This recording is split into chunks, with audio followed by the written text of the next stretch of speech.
Il avait secrètement collé un morceau de ruban adhésif sur la porte d'entrée de son voisin, juste pour vérifier si quelqu'un y habitait vraiment. Mais quand Alan est rentré de l'école, le ruban était toujours parfaitement en place. Il était évident que personne n'était encore rentré. Au moment où minuit sonna, il entendit ce même bruit de viande qu'on coupait chez le voisin. Alan commença à se demander si le voisin rentrait en cachette. La nuit, il sortit en courant pour vérifier, mais le ruban était toujours intact.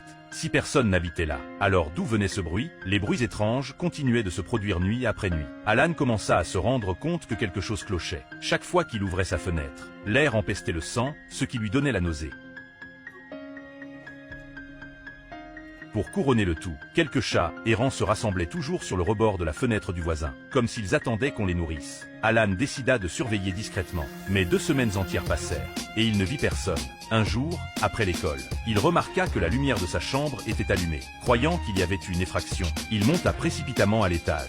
Il fouilla chaque recoin de son appartement, mais ne trouva aucune trace de personne. Il était certain de ne pas avoir rêvé. Alors il éteignit toutes les lumières, donnant l'impression que l'appartement était vide de l'extérieur, et attendit dans le noir. À minuit, le bruit d'un hachoir se fit de nouveau entendre, alors que son appartement restait plongé dans un silence complet. Au moment où Alan allait abandonner, il aperçut quelques chats errants glisser sur le rebord de la fenêtre. Dégoûté par leur déjection, il alla les nettoyer, mais une idée lui vint alors. Il préleva quelques échantillons dans un sac plastique et demanda à un ami de les analyser. Les résultats furent décevants. Il n'y avait rien d'inhabituel dans les excréments de chat. Pourtant, Alan ne pouvait se défaire de l'impression que quelque chose clochait. Des jours de nuit blanche l'avaient poussé à bout. Alors il demanda à la propriétaire de le changer de chambre.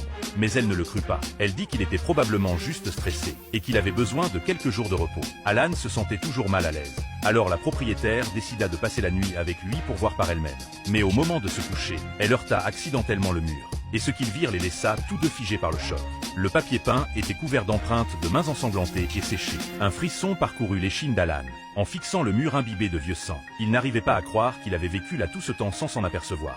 La propriétaire lui raconta qu'il y a des années, une mère et son fils avaient vécu là. Le garçon était mort et la mère avait sombré dans la folie peu après. Alan chercha immédiatement plus d'informations sur Internet et trouva un vieux reportage. Cela correspondait parfaitement au récit du propriétaire. Terrifié mais déterminé, il décida de tester à nouveau sa théorie. Il scella une fois de plus la porte du voisin avec du ruban adhésif.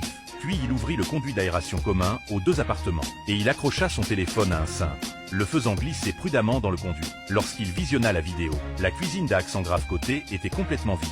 Le bruit de hachage persistait. Alan repoussa le téléphone dans le conduit. Et cette fois, il tapota la vitre avec une pièce de monnaie pour faire du bruit. Quelques minutes plus tard, il retira le téléphone. Ce qu'il vit sur la vidéo le glaça d'effroi.